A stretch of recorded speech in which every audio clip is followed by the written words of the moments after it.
Native Land Pod is a production of iHeartRadio in partnership with Reason Choice Media.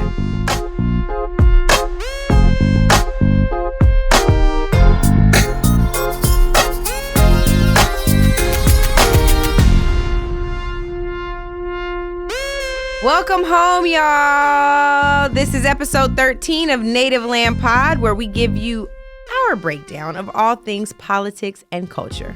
We are your hosts, Angela Rye, Tiffany Cross, and Andrew Gillum. What's good, everybody? Welcome Not home, the y'all. finger wave tap still. Andrew is still Andrew's been trying waving. to clown me because I don't have my hair done today.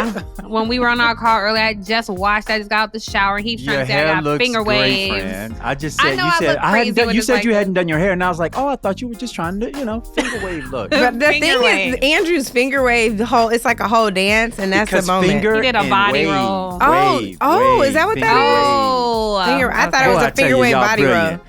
Anyway, Y'all brilliant. here's the thing, Andrew and Tiff, I just wanted to confess the reason why I was late for our call this morning is because I was combing out my hair in the shower for 40 minutes.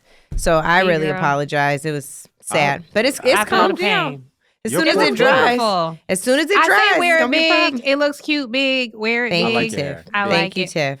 And speaking of big, we need y'all to weigh in big and make sure that you rate and review our show. We need to see those reviews. We're starting to post those comments. If y'all aren't paying attention on @NativeLandPod on all socials, we are starting to post those comments. So keep them coming. Well, I just wanted to thank the listeners for all their positive feedback and their great reviews because we all read them and we just thank y'all for rocking with us.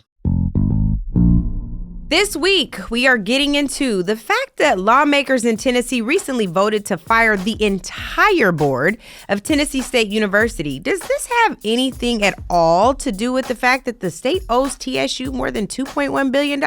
Say it. Probably. And sticking with the dirty South, Texas holding them all right. Crystal Mason recently ended her years-long battle for trying to vote in 2016. She got an Easter miracle after her 5-year prison sentence for casting a ballot in Texas's 2016 election was overturned by the Court of Appeals. So massive voter fraud is finally confirmed, right? Not so much. Y'all have been asking, so we are finally answering. On this week's Deep Dive, we dig into Project 2025. It is nothing more than proof that one side is gearing up for political war and another is treating this election like it's just one of them days. Maybe that's what Meek Mill meant when he said, the odds against you and they double stacked. Stay woke. You too, Meek. You too. After the deep dive, stick around for Politics Are Everywhere. Washington State has passed a new strippers' Bill of Rights. And sadly, Tiff, it does not include our much-needed twerk lessons. Oh, well, let's go. Rude. Love it. Have we ever vacated an entire board of a university before? Have we ever done that? But an HBCU that we owe $2 billion to? Oh yeah, we're gonna take their board.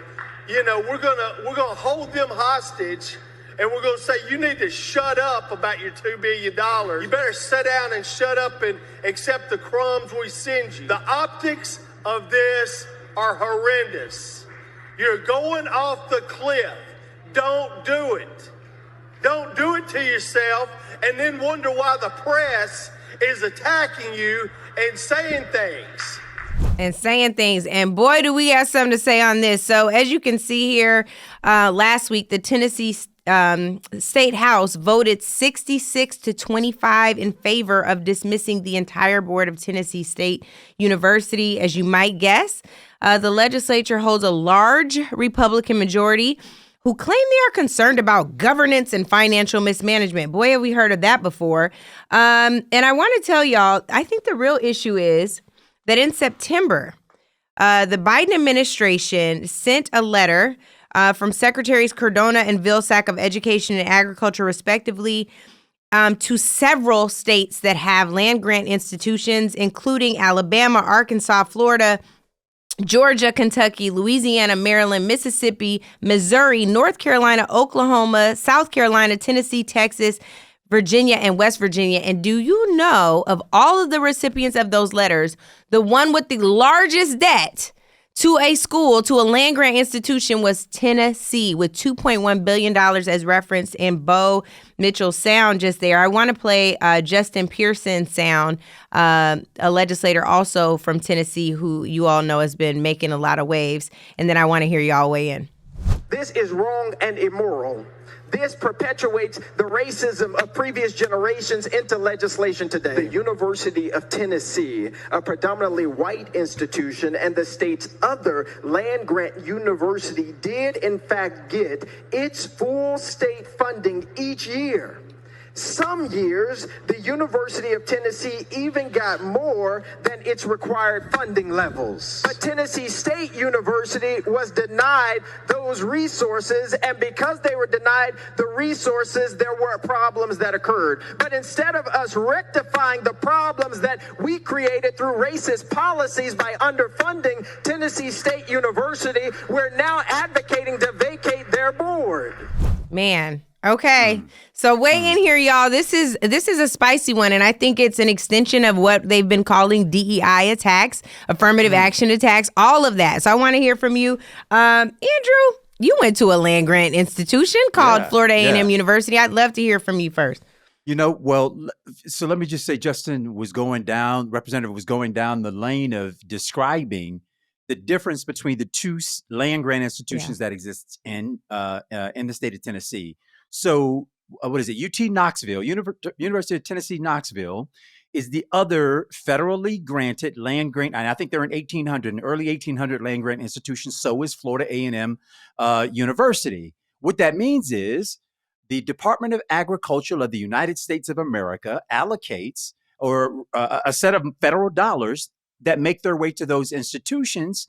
And then the state has to meet its side of the bargain, which is to fund both of their, land grant institutions at their required levels. What the representative was saying was UT Knoxville got its money every single year, and in some years in excess of what they were required to have been allocated by the legislature. In the case, however, of Tennessee State University, the other established land grant institution, many of the years were never funded at the level that was required. They just all wholesale missed funding Tennessee State University. And so for those who misunderstand whether this is reparations or if this is ill-gotten gains that just never got gotten, understand that the state of Tennessee failed to meet their legal obligation to fund the black school at the same level that it was required to fund, but it funded the white school at the required level in many years above the required level. To my opinion, Tennessee State, first of all, Glenda Glover is an incredible leader. She's the president of TSU. She is also, I think she's still simultaneously the international president of Alpha Kappa Alpha Sorority Incorporated.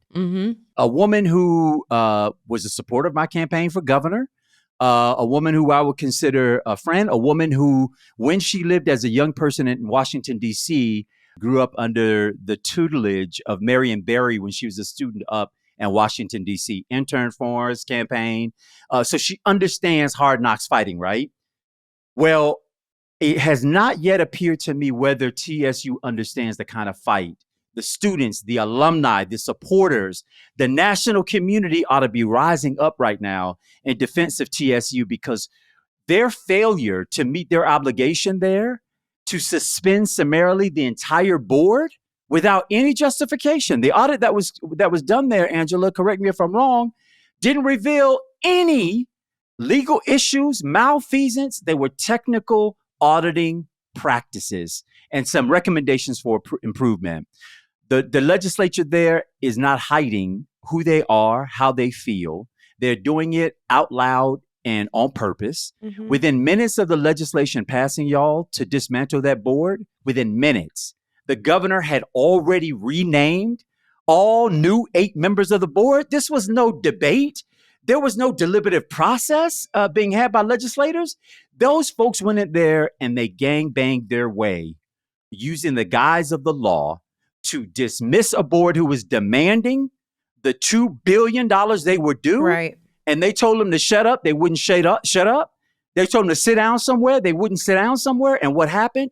The state just decided we'll get rid of the troublemakers and replace them with folks who are going to be obedient and subservient to us. Right. And that's a problem. You know, to this point, Tiff, I wanted to raise, Andrew said he was talking about the regularly available data in the letter to the governor of Tennessee, Bill Lee. They say, using readily available data from the National Center for Education Statistics, basically saying, like, we ain't spend no extra taxpayer money on this to figure out that there was this funding gap between your 1890 land grant institution and your 1862 land grant institution. But there is a $2,147,784,704 gap in funding over 30 years. That's just over the last 30 years, by the way. Yeah.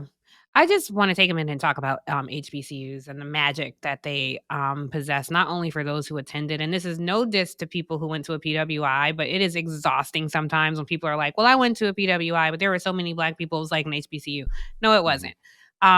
When we saw Black Panther and people talked about Wakanda, I say this all the time, we lived in Wakanda. We had that experience, and they are magical places, which means so much to us as a people, but not just to us as a people, to the country. HBCUs comprise 3% of all universities and colleges, but enroll 10% of all Black students and account for 80% of Black judges, 25% of Black science professionals, 70% of dentists and physicians, and 40%, Angela will appreciate this, 40% of members of Congress, and 20% of all Black college graduates. And the economic impact of all of this is over $15 billion to the U.S. economy.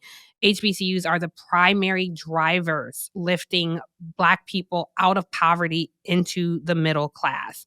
According to some reporting by the Washington Post, the funding gap per student went from $400 per student to $400 per student at HBCU, $1,600 per student at a PWI. And that was just between 2003 and 2015. Those numbers have since expanded, to Angela's point that she was given.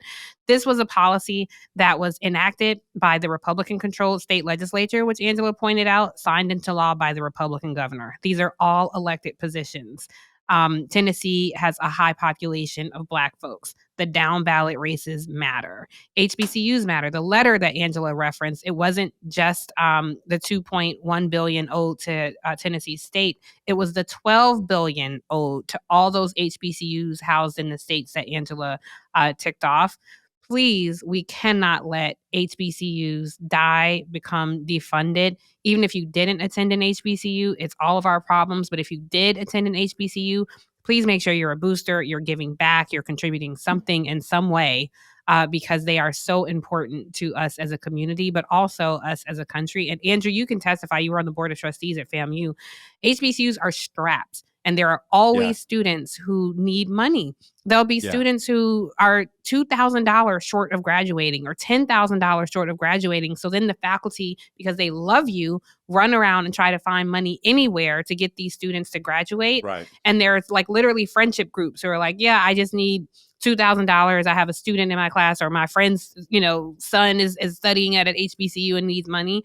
The students themselves need so much money, and the funding often comes from outside sources. So I implore people, pay attention to this, because I don't think it'll be the last school we see face something like this. Thank you, Tiff. Can I also say, isn't there a rally or town hall happening? There was a rally that took place on Monday, absolutely, and I don't think that will be the last of these actions. To Tiff's point, this is only one of the states that owes millions or billions of dollars to their 1890 land grant institution. And with that, everyone, we're going to take a break and be right back. First of all, I'd like to thank everybody for coming. It's been a long journey. Started in 2016 for filling out a provisional ballot that never counted. 2017, I was convicted I was charged with illegally voting.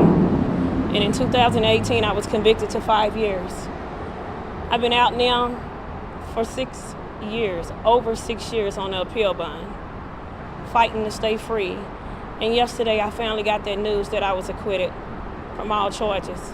It's been a long time coming. I'm so grateful. I'm so humbly grateful. And I knew victory would be the outcome. And I'm just so glad that the judges did the right thing. And again, I just ask you to keep me in your prayers and keep my family uplifted, because again, I'm just overwhelmed, trying not to cry. And thank you. That was Crystal Mason at a press conference last week, right after she found out that she won her appeal. She'd been out on appeal bond, and Crystal was charged in 2017 for voter fraud after she voted while still on supervised release from prison. She said she had no idea that she was not allowed to vote and only did so because of the encouragement of her friends and family. She casted a provisional ballot, which was never actually counted. And still in 2018, she was convicted and sentenced to 5 years in prison for election fraud. She's been out fighting the case ever since. It cost her 2 jobs and an untold amount of emotional and financial stress. I had the privilege of moderating a panel that Crystal sat on last year with the United Justice Coalition, and learned about her story, her courage, and was so impressed with her and her bravery. I'm so happy that she can move on with her life, and just want to flag for the audience that Texas tried to make an example out of Crystal. Republicans, you'll hear often talk about how big of an issue voter fraud is, and they would know because they're the ones who competed actually engage in it writ large. But voter fraud is a problem 0.0003% of the time, according to the Brennan Center for Justice. So with that, I don't know if y'all want to weigh in, but I just think it's an example of injustice in this country being served. And this is one time where she was able to slip out of its grasp. Well, Angela, I'm glad that you emphasized the point that she cast a provisional ballot. And for you all who have never cast a provisional ballot before, those are ballots that, if there is any question about your legal ability to either vote, or if you are in the wrong precinct, or if you're given the correct ballot or not, those ballots are not counted at the same time that all other legitimately cast ballots are counted. They are set aside to be later cured by a panel of people who look through and figure out whether or not this is right or it isn't. If there was an issue, it would have been caught there, right? So it already tells us the ballot never got counted. She voted provisionally. And the fact that she then gets prosecuted, your point around this was a shot over the bow. This is a message to everybody else who might even attempt this, that we can put you in legal jeopardy, cost you your reputation, your livelihood, and so much else, all because we don't want to see you at the polls. You or anybody like you. And I'm just glad that in this case, justice was had properly, but I'm fearful for the next case and the next case and the next case and the case after that, because everyone's not going to be able to walk away with this same outcome. And I just think that federally, if we have the right to vote that's guaranteed federally, there should be no state able to trump the right of your federal right to participate in elections. Pun intended. No state should trump the right of your right to vote. I will say about this, Andrew, this is something that hits close to home for you. Republican Governor Ron DeSantis started arresting people the last election cycle, which was devastating to see. But I think the scariest part of this, which it feels like we're, having a reach back in history this entire episode, is the pendulum is swinging. And so we see these types of draconian laws that are only aimed at fear and suppression, literal suppression of your vote. So to all the people out there who say, if I was alive during the civil rights movement, I would have fill in the blank. Whatever you're doing right now is what you would have been doing during the civil rights movement. Mm-hmm. We are under constant attack, not only our liberty, but our livelihood. And it is time for everybody to do a little, so not just a few people are left to do a lot. Right now, our voting rights are under attack. Right now, the way we live and survive is under attack. Right now, our schools are under attack. The way we educate our children is under attack.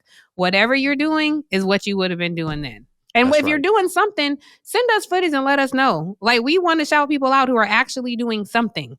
And it has to go beyond hashtag activism, but actual boots on the ground. So I'll shout out right now, Cliff and Latasha Brown, who are constantly on the ground doing this work, from, advocating for Tennessee state, but also for voting rights and Southern Black girls and everything in between.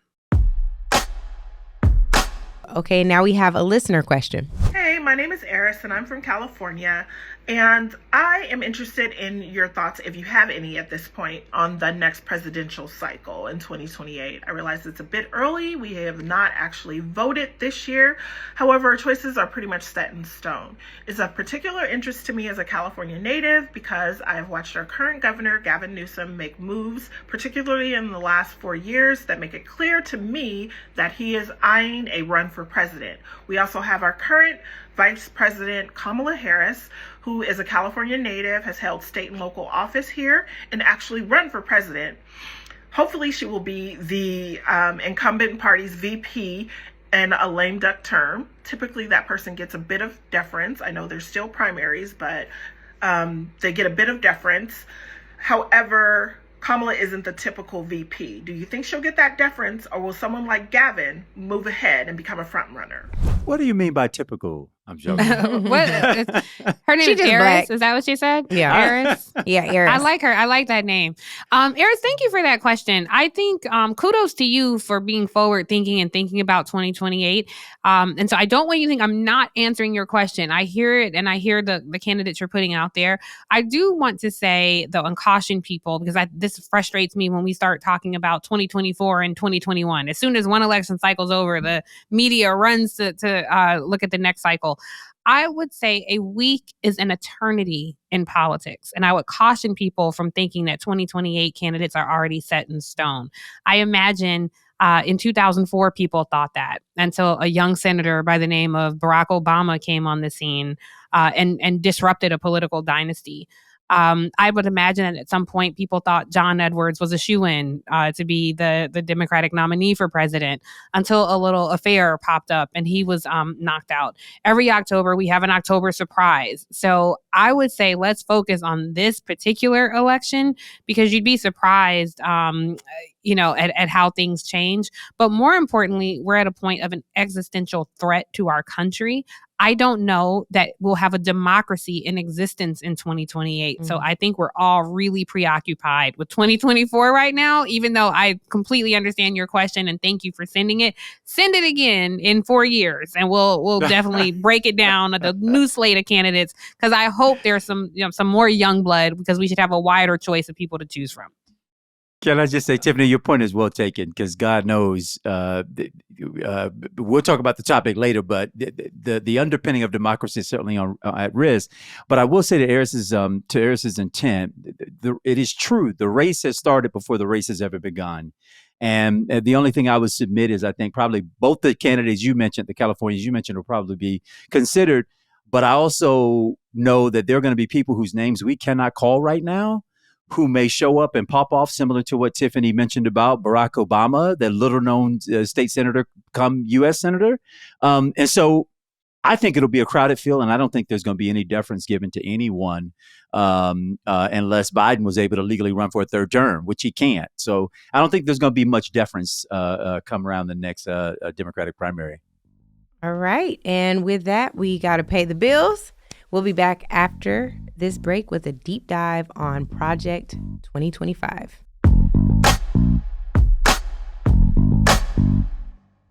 What is Project 2025? It is everyone here. This is the movement. We are going to be prepared day one, January 2025, to hit the ground running as conservatives to really help the next president. Heritage got on the marker as an organization by delivering the first mandate for leadership in 1980 to President-elect Reagan. This task in 2024 is too big for any one think tank. This has to be a movement. And what we've done is use our convening power here at Heritage to bring the entire movement together. So 2025 is not a Heritage thing, it's a conservative movement thing. But what we're doing is systematically preparing to march into office and bring a new army of aligned, trained, and essentially weaponized conservatives ready to do battle against the deep state. That was Paul Dans from Project 2025 telling us the truth about what this really is. The one thing I want to flag for y'all on the outset is Peter Navarro, who is credited with being the master architect of Project 2025, was just sentenced to serve time in federal prison 2 weeks ago for refusing to comply with a congressional subpoena about his role in the insurrection. And alas, here we are with the insurrectionist blueprint, also known as Project 2025. All 900 plus pages of it have been shared with you, Tiff and Andrew. I did not go through every single page, but I went through enough. And here's the thing that stood out to me. Woke progressivism, woke culture warriors, woke bureaucrats, woke extremism, woke propaganda, woke agenda, wokeism, woke dominated system of public schools and university, woke revolutionaries, woke, radical supposedly woke faction, woke policies in corporate America, woke gender ideology, and even the Department of Education caught some strays with as a convenient one-stop shop for the woke education cartel. Do you notice a trend? I do. Can I? This is crazy. I want to just offer a little bit of background for the viewer. So this is the birth child of the Heritage Foundation. The Heritage Foundation is a very conservative think tank that came out under President Nixon. So that should tell you something. But they really started gaining traction and power under President Ronald Reagan. The Project 25, a lot of organizations, a lot of groups, a lot of constituencies have policy agendas. So policy or Project 25 is kind of like that, but extremely more dangerous. And I'll tell you why. It's a board of more than 80 conservative organizations. That's 100 now, this Tiff. project is 100 organizations, all linked in this whole cesspool of policies to dark money. Including Leonard Leo, who was very influential in shaping the Supreme Court of the United States under Donald Trump, very attached to him. It does not respect the separation of church and state, and it is literally trying to reimagine the executive branch of government. You heard him say weaponized conservatives. They've put millions of dollars in their political arm, Heritage for America. The interesting thing about this, Angela, you and Andrew, you both probably know this, the Heritage Foundation used to be led by a Black woman, Kay Cole James, who is a Hampton University graduate. And Sister Girl was definitely parroting all the talking points, all the ridiculous statements coming out of Heritage Foundation. They're not new. A lot of these policies aren't even new. They're just repackaged and put out there. The reason why we should take this seriously, because like I said, a lot of groups will put out these policy agendas, is because they have all aligned. And so Andrew makes this point. I don't want to steal your point, Andrew, but Andrew makes the point all the time that we talk about Donald Trump and the Republican Party as though they're separate things. And they have now merged. The Republican Party is now run by right-wing zealots and MAGA extremists. These are the people they are beholden to. And so the whole list that Angela just ran down, should Republicans take the presidency and potentially the House and potentially the Senate, they will be able to roughhouse and ramshot all of these policies through at the federal level, which is their agenda. Andrew and Angela go through all of it. I have more questions than I do answers, but I want to punctuate how dangerous Project 2025 is. It's not the first time we've seen it, and hopefully it will be the last time we talk about it, but I have my doubts. And Andrew, I agree, Tiff. The dangers here can't be underscored. So all of us know the name Koch brothers. We say it is talked about all the time. Very wealthy, Koch brother industries. Da da da da. Well, before there were the Koch brothers, there was Richard Mellon Scaife. He is the person responsible for founding the Heritage Foundation and setting up the initial cadre of conservative organizations that didn't exist then, but were created in the mid-1970s after Republicans felt, frankly, annihilated after Nixon's stepping down from the White House. At that time, liberals, frankly, actually had organization. They had funded media outlets. They had funded think tanks. Their ideas had gotten traction. They had just passed the Voting Rights Act. We were thriving in many ways. And at that point, rich white men, as represented by Scaife, Melon Scaife, Mills, Cokes, all those folks. They were top 5 Coors, as we know, the Coors family. The top 5 conservative donors got together and put tens of millions, now hundreds of millions of dollars into building what we now know today as the new conservative movement. They were aided by white women. Just want to add that. No doubt about it. But certainly these were white men and billions of money either inherited or manipulated through the system, and they put their money back in protecting their hides. Now, this is where I find the danger, Tiff and Angela. It is that these folks, before it was about getting Republicans elected, right, and governing through the elected process. Now, it is about the tens of, hundreds of thousands of federal workers who will now be replaced as public servants, which means these are individuals who serve regardless of whether there's a Democratic or Republican administration. Schedule F. Where these folks kept getting caught up were because they wanted to achieve one goal, but career service people, professionals who work for the Department of Agriculture and Energy and Education would say, "Oh, I'm so sorry, Mr. Secretary, you can't do that because that's against the law per section such and such and such and such and such." Well, they don't want people checking them like that. They want loyalists who are willing to do whatever the executive says. These people envision something that is known as the unitary executive. And what that means is not just they don't believe in a separation of powers, they don't believe in a separation of states, separation of governance, meaning the judiciary, the executive, and the legislative.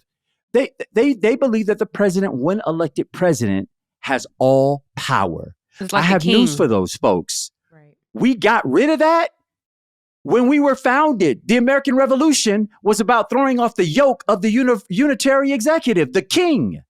We don't elect kings in the United States of America. So if anybody ever gets deluded that these folks are actually championing democracy, that these folks actually believe in standing up, protecting, conserving the Constitution, or that they're strict constructionists. We hear that term a lot of times referred to Republicans or conservatives. That's not what it is at all. They only believe that to this end, that their agenda wins. When their agenda doesn't win, they don't believe in the judiciary. They don't believe in the legislative. And if the president is the problem, they don't believe in the executive at that time. That's right. There are no commitments to beliefs. As we've all heard in politics, no permanent friends, no permanent enemies, only permanent interest. Yeah. So their interests and their beliefs and their philosophy is all about winning for them. And the moment that they're not winning, that philosophy can be upended at any moment. And that's where we are right now. That's, I think, the thing. So we talked about the Koch brothers. We talked about the 100 plus organizations who've signed on to this coalition to participate in dismantling the federal government, department by department, agency by agency, appointee by appointee, and burrowed in employees. Yes, but they would burrow in, which is also not new. They talked about it being an issue long before even Barack Obama was president. And people burrowed in. They would be political, and they just found the safest career job, and they stay there. They've been talking about doing that, and now I think now it's on a larger scale. I think the other thing that's very fascinating to me, I just want to acknowledge that I envy their ability to unite around some common goals.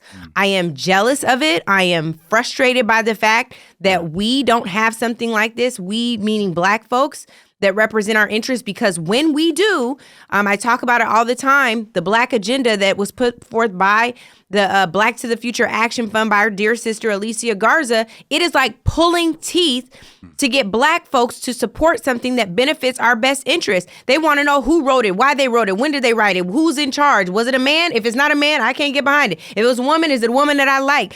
All of that is so frustrating to me, and I get so upset when we can't set aside a thing to focus on the main thing. And they've done this here, and they've been doing it for many years. Here's one place where I will say that they have a big benefit.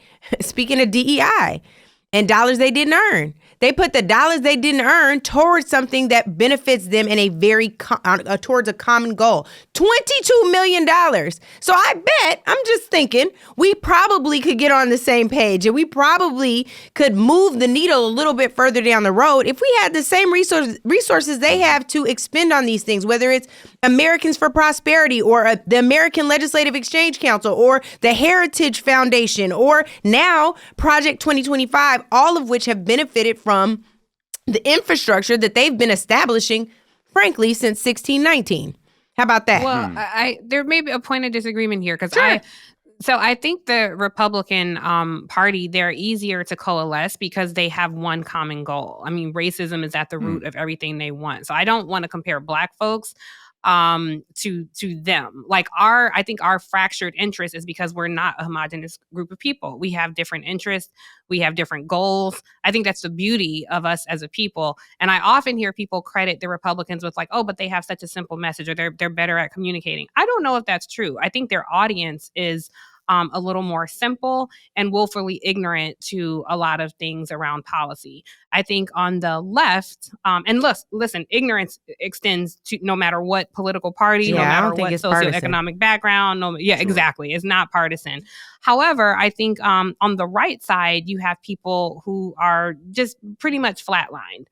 They're an easier group to coalesce. On the left, you have people who I would argue are a bit more curious about things, are not so easily manipulated, and is a much bigger tent of people. And so we all represent our interest passionately. On the right, you have something that's very complicated, like the Affordable Care Act, and you could throw out something like death panels and people will latch onto it. On the left, it's a little more intellectual. People have questions about that. And certainly when it comes to Black folks, I think because we have been so out of the process for so long, we have been denied for so long, that now that we're in this process, I think we've done an amazing job of working together and being a tight community and supporting each other and fighting for a lot of our rights in a much more wholesome and holistic way than the Republican Party, whose entire agenda is based on hate and hating other people who they think is taking something from them. Yeah, I think that their agenda, if I could, Andrew, just really quick, their agenda is more simple, but I think it's intellectually dishonest too for us to say everyone who votes conservative is dumb. I agree. I think that we have to be careful with that. I'm also saying that the organization behind and the operation behind what they've done is actually massive and it's incredibly intricate. Even if the messaging is simple, I think that it would be really it's not smart for us to say that it's not very complex. They have 501c3, C4s, PACs. They have, again, an American Legislative Exchange Council, which is boilerplate legislation for people in all 50 states to send in and to ensure that it all gets passed. That's what all this anti-DEI legislation is now in 30 plus states. So it is incredibly complex. And we could argue that many of them are focused just on the racism of it all, but it started under the guise of fiscal conservatism. Even when you look at their 4 pillars that they're all saying that they had to agree on, they're still really broad. And honestly, Joe Biden's border policy fits in with number 3. I'll read it. It says, restore the family. This is number 1. Restore the family as the centerpiece of American life and protect our children. We know what that really means to somebody else. Maybe it means something exactly what it says. Number 2, dismantle the administrative state and return self-governance to the American people. Expect for when it's your vagina. Number 3, defend our nation's sovereignty, borders, and bounty against global threats. Sounds like it might not be a bad idea if you don't read between the lines. And 4, secure our God-given individual rights to live freely. I said to lie freely, that too. To live freely, what our Constitution calls the blessings of liberty. So when you hear these things on their face, they don't sound bad. But when you get into the 900 plus pages and they want to dismantle the Department of Justice and they want to ensure that a president can manipulate what's happening in the FBI and DOJ to target political opponents, that reads a little differently. So I think that there's something smart here. There is something smart, but guess what? They got it from us. Before there was ever an American Legislative Exchange Council, there was something known as the Center for Policy Alternatives. This was a national coalition of progressively aligned legislators across all 50 states of the United States. And they came together, produced a policy manual every year, and then progressive legislators in the states could take those policies and then work toward implementation. That pre-existed what the right existed. A lot of people know me as a candidate, but before I was a candidate, and while I was running for office and serving in office, I was part of building progressive pipelining. In my case, it was candidate development, recruitment. And then after that, it was gathering those same people that we saw and helped get elected to make sure that they were then pushing the policies that would advance our goals. Tiffany, I agree with you from the standpoint that it's so much easier to organize people who are all similarly interested in the same thing. And that same thing, we can all differ about, but I think that same thing is about we've had power for a very long time. There are threats to our access to that power. We exist to maintain our power. That's it. The Koch brothers are not gratuitous. The reason why they helped build a conservative pipeline on the right is because they are the largest polluting industries. The Koch industries and the subsidiaries that they own are among the largest polluters in the country. So it would make all the sense in the world to see them elect conservatives who are anti-EPA, who are judges who say, oh, no, we're not going to be the big enforcement state. We are going to be the little small government state where these issues are handled discreetly and not with a big hammer like the EPA. They were acting in their interest. I'll say this. I think the left has fallen off on girding up our institutions that then advance our ideas. What the right has taught us is that they are willing to go all the way in, and Constitution be damned and courts be damned. It doesn't matter. We're willing to go all the way in to conserve our power.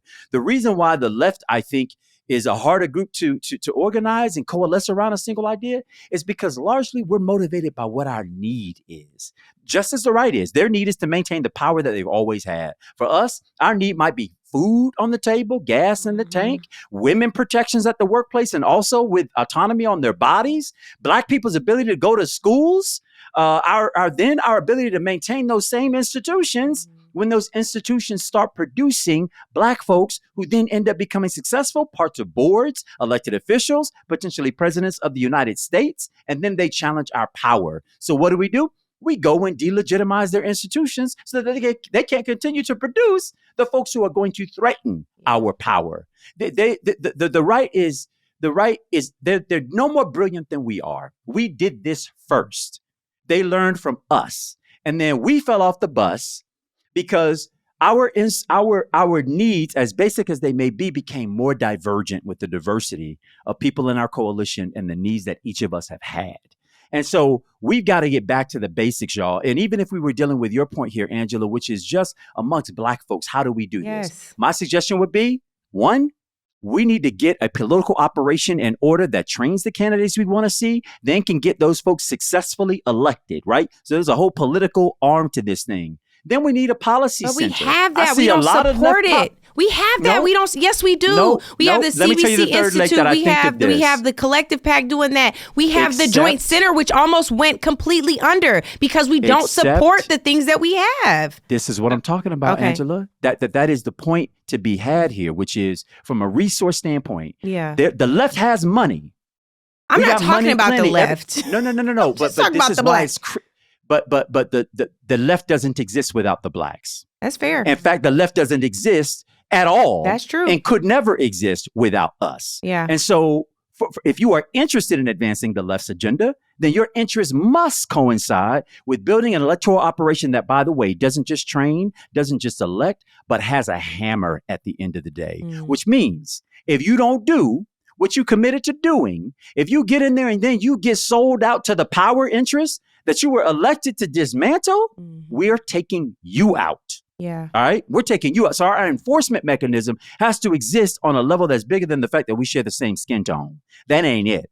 We can be that, right? You just gave examples of the Hampton woman who used to be, over heritage. They got them everywhere. I would venture to argue that the people who are being appointed to the board of trustees at Tennessee State University, who all may look like us, have a different interest in mind. They didn't get appointed on the same that the others got booted out for no reason. All right. So we got to be suspicious about those intentions, but we have the power to build those same structures on our side and maintain them on our side. We just have to decide that that's what we're in the interest of doing. And instead, I think we all get freaked out by election cycle to election cycle. We have this big old threat of democracy diminishing over our heads, and we compromise our way out of what we want. Yes. And sake of what we have available at this current time. Yeah. But I just want to say, I agree with everything you said, Andrew. And I just think it's tragic that you are not on, like, every campaign ought to be calling you. Every consultant group ought to be calling you, because this is work that you've done, and it just informed me. I mean, mine was much more anecdotal, and then they get all their shit from us. The way that Black folks have organized in this country has cast a wide net of influence across the globe. So even their language comes from us. They didn't know what woke was 10 years ago. They literally cut and paste, and none of this stuff is new. We've already had the Make America Great Again candidate. That was Ronald Reagan. That was his whole slogan. We already saw all these policies come out of the Nixon era. And that's why I think it's so important to say they were aided by white women, because Phyllis Schlafly led a whole army of folks trying, and even fiscal conservative movements, Angela, are rooted in racism. So I think we all agree the same, but I think we all have different approaches. I think this could be a mini pod personally, but I think we all have different approaches. It needs to be. To how to get there. But I know we got to move on, but Angela, I have a question for you, because we see this policy that the Heritage Foundation is putting out, Project 2025. Let's say, worst case scenario, Donald Trump is elected. And the Republicans have one of the chambers of Congress, the upper chamber in the Senate or lower chamber in the House. How likely is it that this policy will start to take shape? How likely will they be able to reimagine the executive branch of government? Because they can't do much without congressional approval. First and foremost, Project 2025 is already well underway. Like, this isn't something that they're waiting for Donald Trump to be elected for. The point where they would have to wait for his election is around who gets into the Schedule F jobs, federal government jobs that aren't appointed. The part that they would need to wait for, who is appointed as those cabinet secretaries, other federal appointments that are not Senate confirmed. If they have, you said he has a chamber, if he has the Senate, he can confirm his full slate of judges, his full slate of everybody that is senior enough in the administration that needs a Senate confirmed appointment.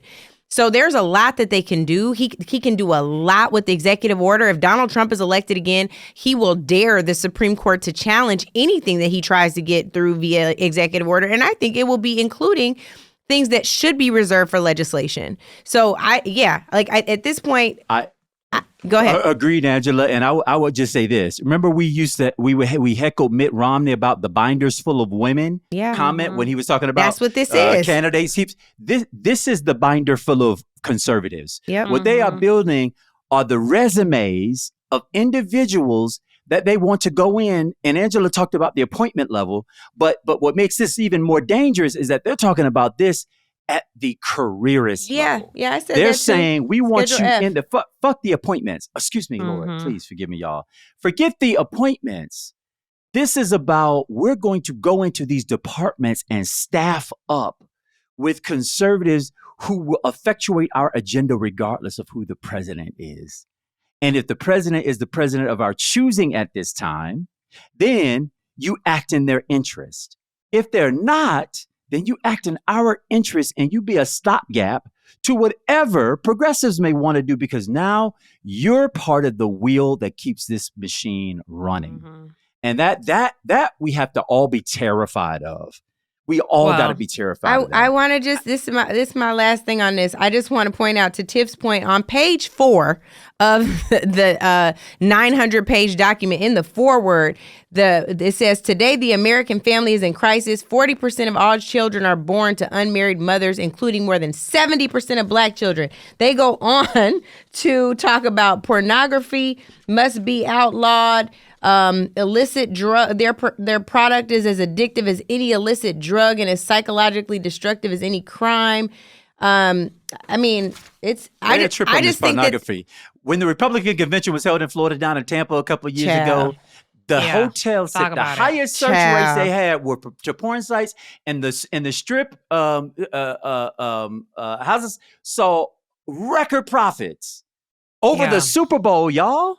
Listen here, I am not confused about the hypocrisy. All I'm saying is, if they can slide that $22 million over this way, we watch out, because we've always been able to do a lot with a little. And I'm just saying, we ain't got the same resources. But my challenge is to the progressive white donors who want to be in alignment. Stand up some money and allow us to build the institutions that protect us and move our issues more progressively forward. If they're not afraid of DEI challenges. CTA. I just want to say the most important thing that Angela said that I hope everybody takes note of. Project 2025 is already underway. Yes. The Civil War didn't start with the first gunfire between the Union and the Confederacy. Battles don't start with the first knuckles thrown. Like, the battle is already happening. We are already in the thick of it. So if we're all sitting around waiting for the big bad boogeyman, the big bad boogeyman is here. I just want to say, for the record, y'all didn't even want to talk about this. Y'all thought you weren't going to have nothing. I knew you was lying. Anyway, I didn't say I didn't want to talk about it. We got one more. I don't have a lot. You got a lot. We got one more commercial break, but we will be back, and we're going to talk about a new strippers' Bill of Rights in Washington State. Yes, strippers. I got something to say on strippers. We'll be back.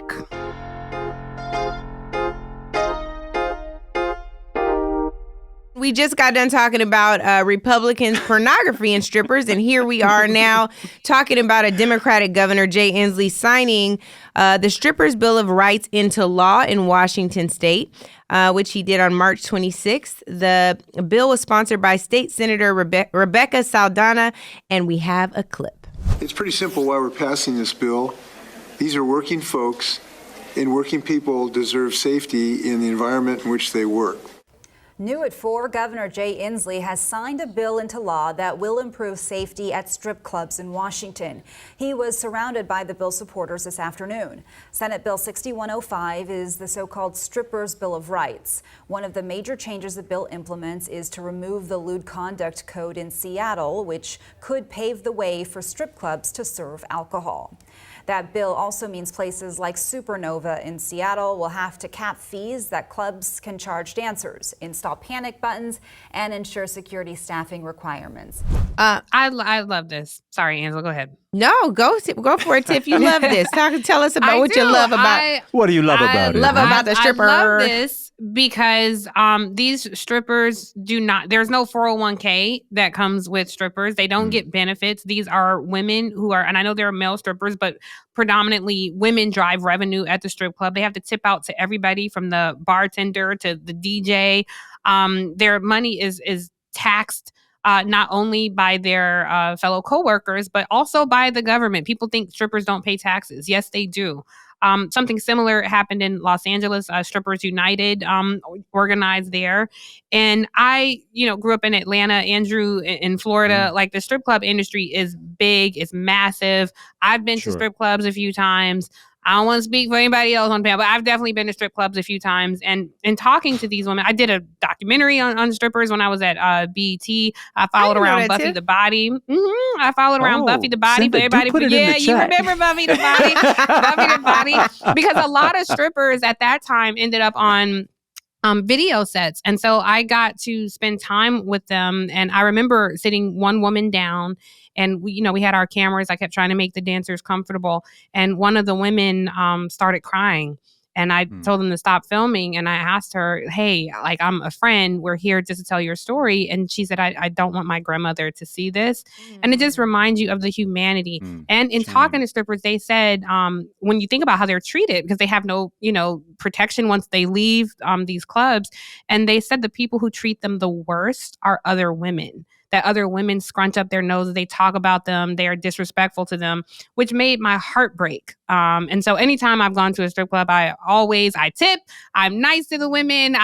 These are mothers, a lot of them, they're going through a lot. And a lot of these state laws make it hard for the strippers because they have rules in place for companies to treat employees like contractors. They're not full-time employees where they have benefits. So I am supportive of all strippers. Yeah. You drive the revenue. You are the stars. And honestly, some of the talent, they're athletes. Like some of the things they do with their bodies, it's like a Acrobatics. naked Cirque du Soleil. They are impressive. They deserve our respect, and they deserve rights just like everybody else who goes to work every day. You hit on it, Tiff. It's a big industry in Florida. It's big, and I can hear the moral voices of folks right now in my ear around. This is I'm not Christ-like. All others. Listen, if the government allows these to exist, and they exist in your cities and towns and states and that kind of thing, if it is going to be an industry, then why are we allowing it to continue to be an industry of shame and abuse where people can be taken advantage of and treated worse than dogs when we allow it to be a sanctioned operating industry? If it's going to be sanctioned and operated, then at least hold these owners to account that they got to treat these folks like people, like humans, like employees, like folks who are deserving of integrity in the workplace. So you're not going to hear judgment passed by me on any of it. I'm in full support of if it's going to be an industry, if the sex industry is going to be an industry, then don't let it be in the shadows of places where the CEOs and the lawyers and the doctors and bankers and all these folks get to go at the end of the night or the beginning of the morning, rocks off, and then it's all you're leaving these folks holding the bag, literally, and also all the consequences and dangers that come with it. Protect these folks in the workplace, period. If it ain't a workplace, then don't let it be a workplace. And that's the thing, Andrew. Some of the things that the bill includes are limits of charges. It limits the charges establishments can impose on dancers, mandates club employee training on sexual harassment prevention, human trafficking identification, conflict de-escalation, and first aid. The exact kind of protections you all have been talking about. So with that, shout out to Washington State for leading the way. We'll see what else goes down in this space. All right, and now we have a listener question. I'm Donalda McCarthy. I'm a public school teacher in Florida. How can we have better access to the decision makers for road repairs and commercial zoning so that those who want to be business owners in better locations can know to get in at the ground level, literal ground level? How can we have better access to decision makers? Nice. Mayor Gillum, this sounds like one for you. Yeah, man, this is straight up municipal.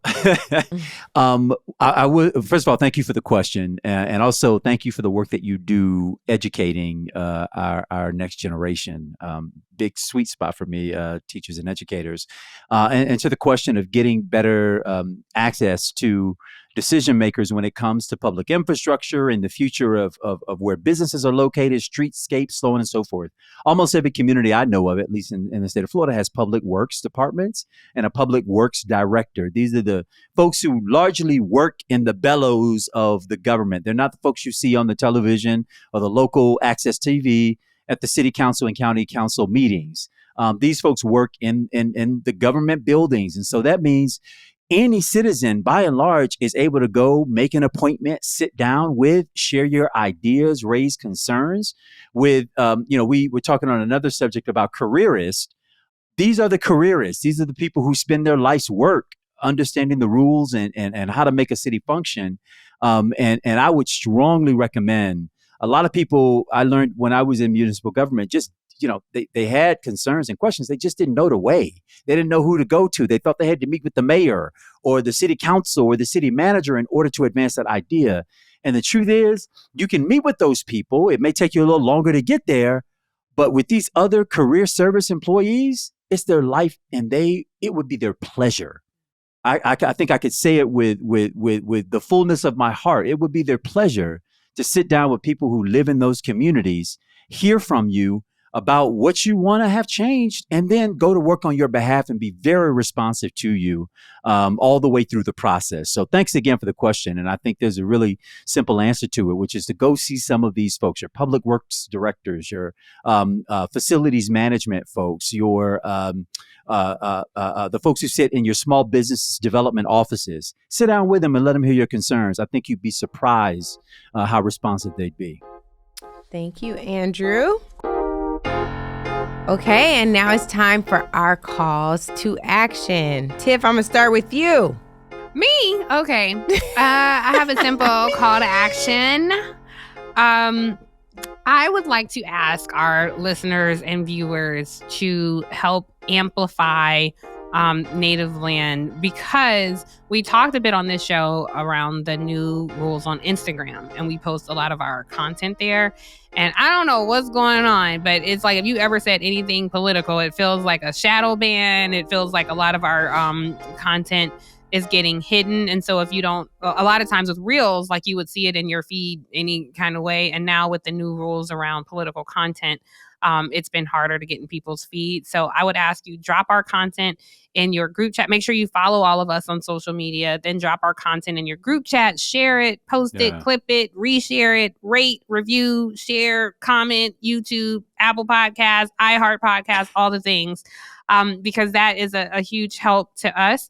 And please, like we always say, it's a conversation. It is not three of us talking at you. We invite you into our political group chat. Send us your comments, questions. Make sure they're on video. Make sure, don't be sending us no dissertation, less than 60 seconds. But we would like to include you all in the conversation. So just keep us in mind as you're getting on those smartphones every day. Love it. Thanks, Tiff. Love Andrew? I'm a co-sign Tiff, but I spent the weekend, I know everybody in this house is tired of hearing it, but probably not, listening to Cowboy Carter. And I just got to recommend that y'all take a listen if you haven't already. I'm sure most or many of you have. But what I love about the artist known as Beyonce is just the intentionality with every piece of that thing. I love, really, there's not a song, a spot on there that I don't love. But Requiem, which I think is the first on Sing the it for album, us. and it raps. But it also raps the album, and I probably love it the most because it reminds me of another favorite song I have. Don't laugh at me, y'all. The Battle Hymn of the Republic is actually one of my favorite songs, and it was written by two abolitionists who were huge supporters of the Union Army during the Civil War. And it just, her manifesto there, her reclaiming her time, if you will, if you're Maxine Waters, her resistance to being put in a box and defined by a genre is just a breakout for me. And it's what we do. We just change the game and listen to it, vibe off of it, but also try to pay a little close attention to what the meanings are behind each one of these songs. They're intentional. And I think it's just brilliant on her part. And learn our history in the Southwest. Love it. And for mine, I am going to be on the campuses of some illustrious institutions. We started this show talking about historically Black colleges and universities, and that's exactly where we'll end it. I'll be taking my godson, F.A., on a college tour. I will be at FAMU, at Morehouse, at North Carolina Central, North Carolina A&T, and Howard University next week. So pull up if y'all can. Welcome. I would love to see y'all. And definitely try to convince this young man with the 3.7 cumulative GPA who loves computer science to get in there. That's an open opportunity for you all to admit him on the spot. FAMU, baby. So there's that. Andrew, you're not biased. FAMU, baby. There's that. You got a great computer scientist department, by the way, and an awesome engineering school. Thank you. Thank you, Andrew. Your time is over. This podcast is too. We thank you all we thank you all for tuning in. Before we end the show, I do want to remind everyone to leave us a review. Subscribe to Native Land Pod, as Tiff said in her call to action. We are available on all platforms and YouTube. New episodes drop every single Thursday. You can also follow us on social media. We are Angela Rye, Andrew Gillum, Tiffany Cross. And there are 214 days until the election. Welcome home, y'all. Welcome home. Welcome home.